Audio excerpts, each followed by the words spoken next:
Hi, ഞാൻ Manoj Mavadi, nitrogen speaks. ഇന്ന് മേടം 10, പത്താമുദയം. പത്താമുദയം കൃഷി ഞാറ്റുവേല കലണ്ടറിലെ ഒരു സുപ്രധാന ദിവസമാണ്. എന്തുകൊണ്ട് പത്താമുദയം?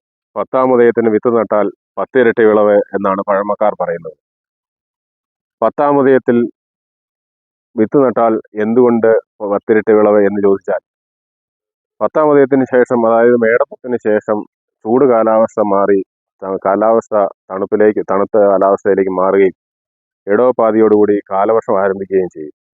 ആയതിനാൽ കൃത്രിമ നന കൂടാതെ ചെടികൾക്ക് വേര് ഉണ്ടാവാനും, ഏതൊരു വിത്ത് നട്ടാലും ഏതൊരു തൈ നട്ടാലും അത് വേര് മുളച്ച് വളർന്ന് ആരോഗ്യത്തോടെ വരാനും നല്ല ഒരു അന്തരീക്ഷം സംജാതമാകും എന്നുള്ളതാണ് മേടപ്പത്തിന് ശേഷമുള്ള സൂക്ഷ്മ കാലാവസ്ഥ അഥവാ മൈക്രോ ക്ലൈമറ്റ്. നമ്മുടെ കൃഷി രീതികളിൽ സുപ്രധാനമായ ഒരു ഘടകമാണ് മൈക്രോ ക്ലൈമറ്റ് അഥവാ സൂക്ഷ്മ കാലാവസ്ഥ. അത് വിത്തുകൾ മുളപ്പിക്കാനും തൈകൾ മുളപ്പിക്കാനും പല രീതിയിൽ വിനിയോഗിക്കുന്ന ഒരു സമ്പ്രദായമാണ്. ഇതിന് ശാസ്ത്രീയമായി തെളിയിക്കപ്പെട്ടിട്ടുള്ളതുമാണ്.